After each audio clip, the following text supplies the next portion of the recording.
Hello, I'm Dren Hatamata, and I've been thinking a lot lately about what I want my channel's message to be, and I think I may have come to a conclusion. I think what I want is to show everyone they have potential, that they can do pretty much whatever they want if they really put themselves to it, and not necessarily that they'll succeed. I can't guarantee any success. Like with my own channel, I'm not going to guarantee that I can succeed and make it a big channel where I'm making money because of it and I'm able to fund it. I don't know, but I know what my potential is. My potential is everyone that has an account can subscribe. And that's how far I know I can go. That's billions of people. I'm not sure how many people are on YouTube, but I can guess based on modern times that's probably about accurate, at least a couple billion. But I won't expect to reach that many.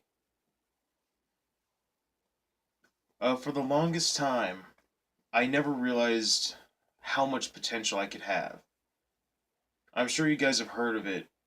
Uh, Naysayers saying what you can and can't do, being told that doing that isn't worth your time, even though it's something you really like. So I want to explain a little bit on what I mean by, you know, helping people understand that they still have potential to be able to do what they want. And don't get me wrong, sometimes it can change. Sometimes what you want changes.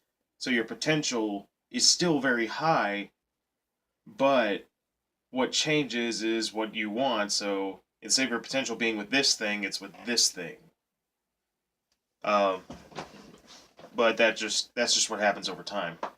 But I want to explain part of the reason why I want to explain the reason why I want to show people what potential they truly have. When I was young, there was all sorts of things I wanted to do. I had a big imagination. I loved doing stuff. I loved to draw. I loved to play games. I loved to imagine things. I loved to just go outside and play with things. And it would just be all in my head. And I had so much fun, even when I was alone. And I was alone a lot of the time. Well, as I progressed and I got to where I started thinking about what I wanted to do in life, I had very early aspirations about, wanting to do things. And it was going to be pretty typical, but one of the first things I wanted to do was try video game designing. That was when I was super young. I was probably like 7 or 8. And I understand that's young, and I guarantee it's pretty naive at the time. But, like a lot of people, I just really want to. I understood those things. I went into depth on how to understand gaming, and I ended up working a lot harder. And it wasn't until my later years, like within the last couple years, I realized how hard I was actually working on thinking about games and game design and stuff like that. Well, this is probably pretty typical of a lot of people. But, I tried telling my parents about what I wanted to do. And I think my mom was pretty fine with it. But my dad was pretty against it. I'd tell him, hey, I want to make video games. It's a you and 300,000 other kids. And it wasn't until in these recent years, as I started researching stuff, how small of a number that really is. Me and 3,000 other kids. Yeah, it's actually a pretty small number. 300,000. And I understand what he means. It's to stand for how unlikely it is to happen. But another thing I found out recently was how vast jobs are to making a video game. There are so many more avenues that people don't know about, that I never knew about. when you think of video game design, you think pretty much just what you see. And you don't, and I never thought about, the music that went into it, the designers, the artists that went into it, the story writers that went into it, the the people that build these things, the tech people. I mean, there's so much. The people that literally build these things component per component. And, I had no idea. So, because of that, and it's my dad, it's my parents. I'm young, so I just assume they know better. I assume they know what they're talking about because, they're supposed to be my guides. They are the ones who guide me through life until I get out there on my own. And they discouraged me about that, so I never realized what I could have done. And there's so much that I could have been working on for years. For years, I could have worked on. There's kids that are like 8 years old that are starting to learn programming now. And I never went to any of that. I barely touched a computer when I was younger. I touched, video games, but, I didn't go and search things. I didn't talk about it as much with people. I always loved acting it out, and that's all I knew to do, act out and play the games. So anyway, I was discouraged about that. I was really discouraged. So eventually I just kind of gave up about that. Well, I still like drawing. I drew a lot, especially when I was bored. That's how a lot of people apparently become artists was when they're young, they draw in their spare time, They don't have a book, they don't have TV or something. They're at school and there's a break and they don't, it's not one of those eating breaks, just spare time at the end of the lesson. You know, everyone's supposed to remain quiet, so you just draw. You just draw and practice that. And that's what I used to do, and then I got really heavy on it. I got really heavy on it to the point where I started drawing at home in my time, not my spare time, just my time. Between, hanging out with friends and being with the family and stuff like that, I would just sit in my room and draw a bit. And then I started thinking, what if I became an artist? And of course, the generic idea of when you think artist, or a lot of people anyway in the beginning, they think of the, you know, painting people, the people that do all those specialty paintings that try and sell them on the market, and, like Picasso, Da Vinci, those kind of stuff. Like things that are considered works of art, aside from everything else that's also a work of art. And one of the first things that I heard about was, I think it was from my stepsister when I was out with my brother and her. Uh, I don't know, something like that. But anyway, they mentioned the starving artist. And they were warning me. I used the word warning because I want to believe they were genuinely concerned. And today, now I don't understand why. They told me about the starving artist, and it scared me because I didn't want to find myself on the street trying to sell my work and not getting any results. And yeah, don't get me wrong, that's a scary thought. But it made it seem like if I was doing that, that's all I was doing. I didn't know about all the other stuff that I could be doing while I'm doing that, such as living my life, having a job, doing other things to help fund the things I want to do. Like right now, I'm on YouTube. I'm on YouTube and I have a job at my local Walmart. That's what helps me fund myself. That's how I, pay for stuff. That's how I get to the point where I can do YouTube. Not realizing that I couldn't start out like that. They, instead of encouraging me to work hard, I was thrown into a veil of fear, and I didn't like that, so I just went away from drawing. And I kept drawing for years, for a while, but I never really worked that hard on them. It was super, super casual, and I never tried to really get any better. But I did do all kinds of a lot of design work actually, like weapons designs and stuff like that. And one of the things I remember doing was almost like a slide by slide. I made a 8 by 11 sheet of printer paper, made it into a bunch of squares, and then did stick figure battles on them. And that was something I thought was always interesting that I did. But I've really moved away from that. I barely draw. Sometimes I barely even touch a piece of paper to draw on. And honestly, I'm really disappointed in myself about that. I really wish I could dedicate more time, but that's something I need to work towards. But anyway, back to my explanation of potential. After that, after some time, I came back to my hometown. This is a bunch of other mess that isn't required in this video.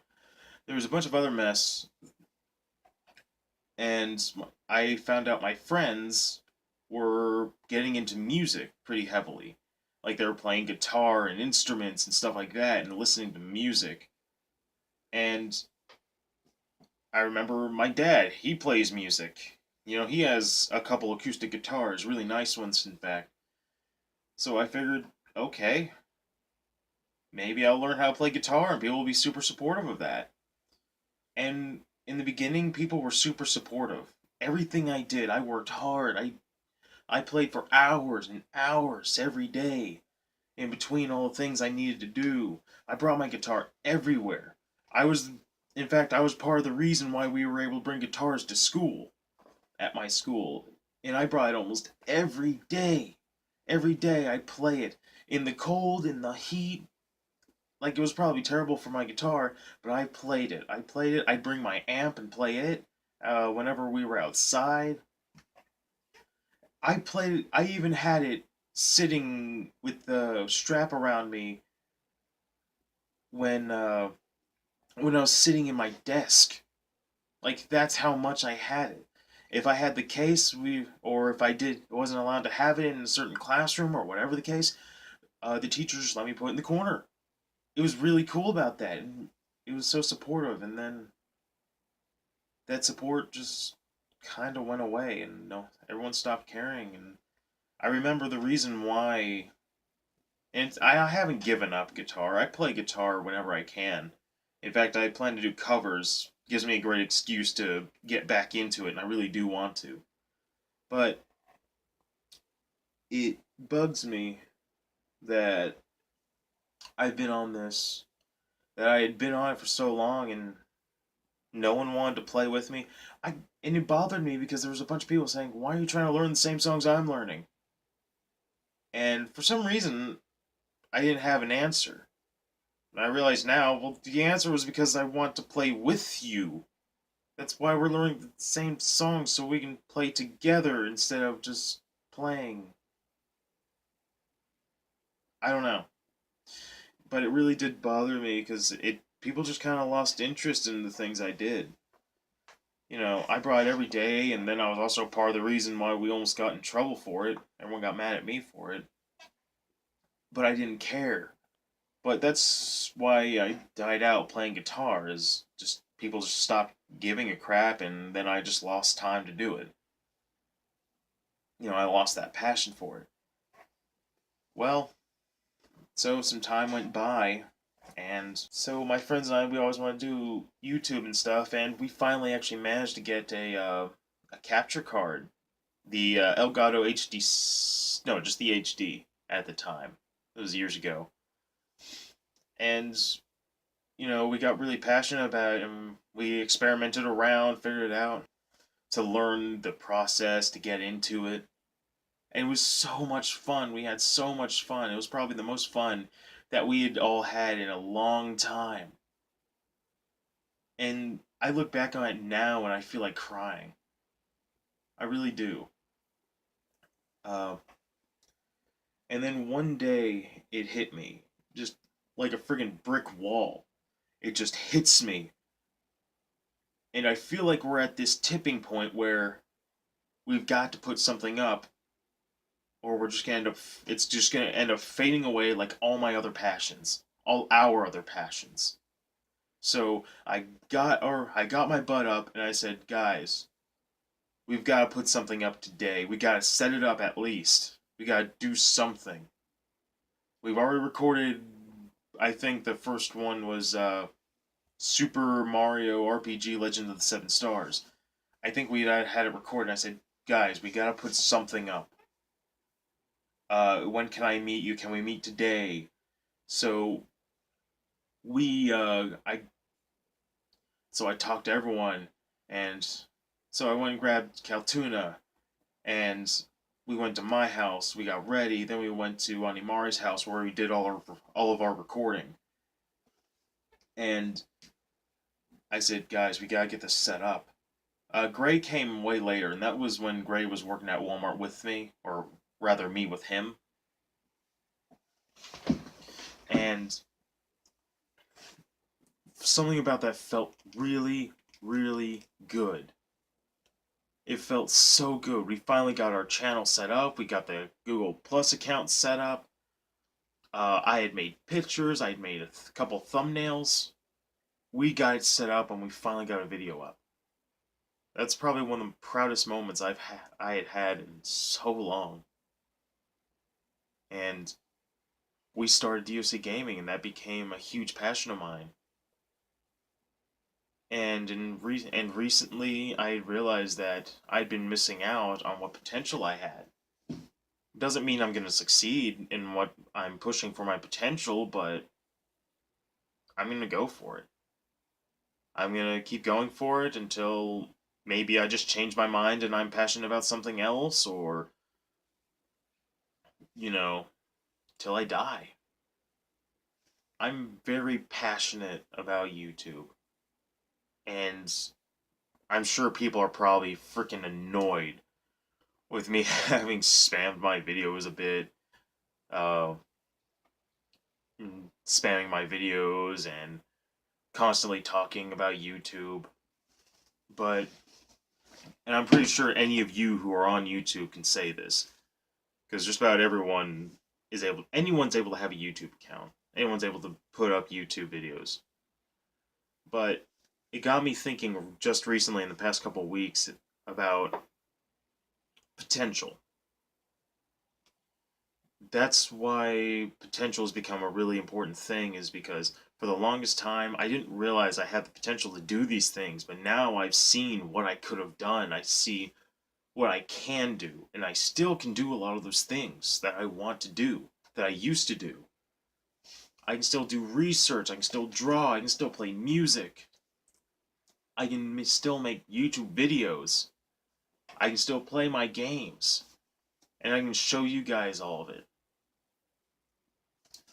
And a lot of people have similar problems where they don't realize that they have that potential because of naysayers, their parents, their family, sometimes their friends or bullies. And, a lot of people say, well, that's very unrealistic.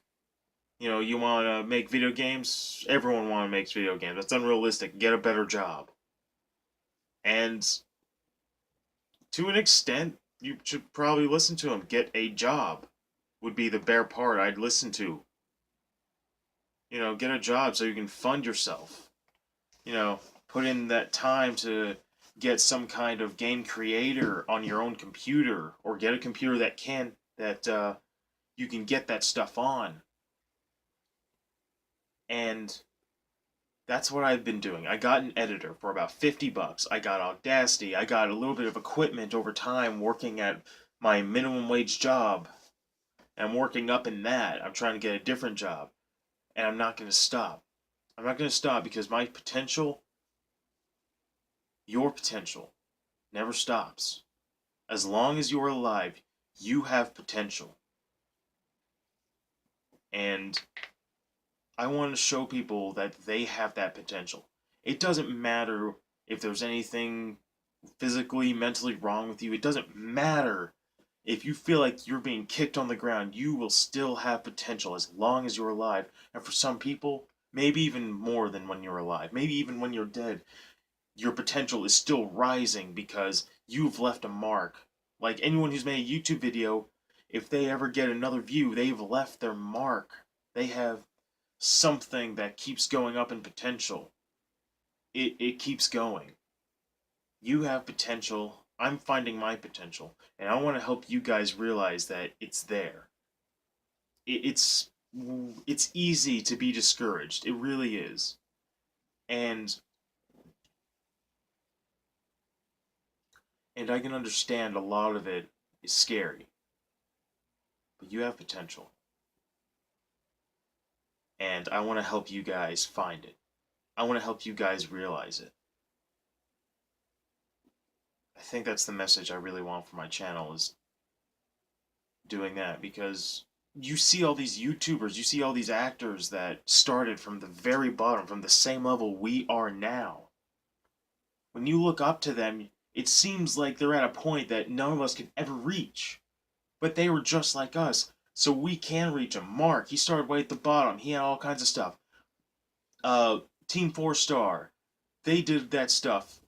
Ego Raptor, he was just an animator on Newgrounds, and now he makes money playing video games and all kinds of other stuff, music and whatnot. Pretty much whatever he wants to do. And it's crazy. They started from the bottom. They started from, some of them, people started lower than the bottom. That's how I know. When I look up to those people, I know there is potential in all of you, just like there's potential in me, just how they have shown what that potential can do. And I think, yeah, that's why I want my message to be potential. Showing you potential. Maybe I won't make it very far on this channel. Maybe I might have a bunch of wasted efforts. But I will always try and reach my potential.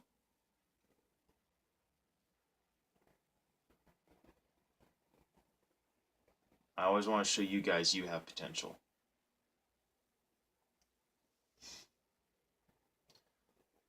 I think that's about it for now. Going on for God who knows how long. So, thank you for watching. I'm Dren Hatamata.